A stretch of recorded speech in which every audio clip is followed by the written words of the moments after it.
স্বাধীনতা দিবসের এক বছর পূর্তি, গতকালকে 1 বছর পূর্তি হয়েছে আমাদের। আমরা সকলে মিলে এই আন্দোলনে ছিলাম। এইখানে জনসাধারণ, বিভিন্ন দল, বিভিন্ন সংগঠন, বিভিন্ন পেশাজীবীর লোক আমরা এই আন্দোলনে অংশগ্রহণ করেছিলাম এবং ফ্যাসিবাদী এই ফেরাউনমুক্ত বাংলাদেশ আমরা পেয়েছিলাম 5ই আগস্টে।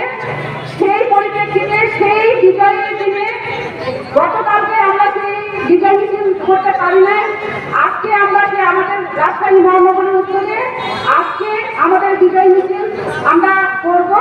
আমাদের বিজয় মিছিলে আমাদের অংশগ্রহণ করেছে আমাদের মহিলা দলের বিভিন্ন পর্যায়ের নেতৃবৃন্দ, বিভিন্ন ওয়ার্ডে, এবং আমাদের স্টেজে বসে আছেন আমাদের রাজশাহী মহানগর মহিলা দলের সাধারণ সম্পাদক সফিনা খাতুন এবং আমাদের আহ্বায়ক কমিটির সদস্য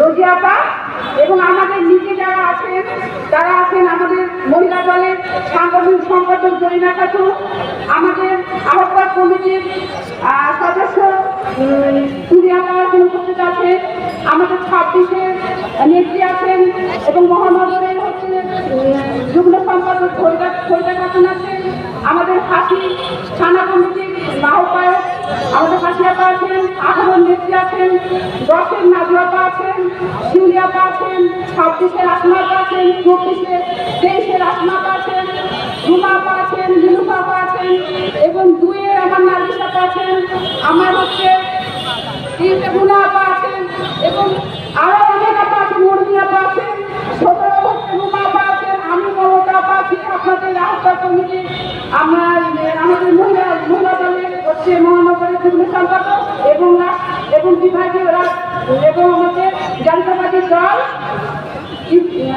জাতীয়বাদী দল হচ্ছে আমি কেন্দ্র কমিটির সদস্য গুলশান মমতা, এবং উপস্থিত আমার মঞ্চের সভাপতি এবং সেক্রেটারি সহ আহ্বায়ক কমিটির সকল বিন্দু আমাদের মহিলা দলের রাজশাহী মহানগর মহিলা দলের পক্ষ থেকে সংগ্রামী সালাম ও শুভেচ্ছা, এবং কেন্দ্র কমিটি মহিলা দলের পক্ষ থেকেও তাদেরকে সংগ্রামী শুভেচ্ছা ও সালাম। আসসালামু আলাইকুম।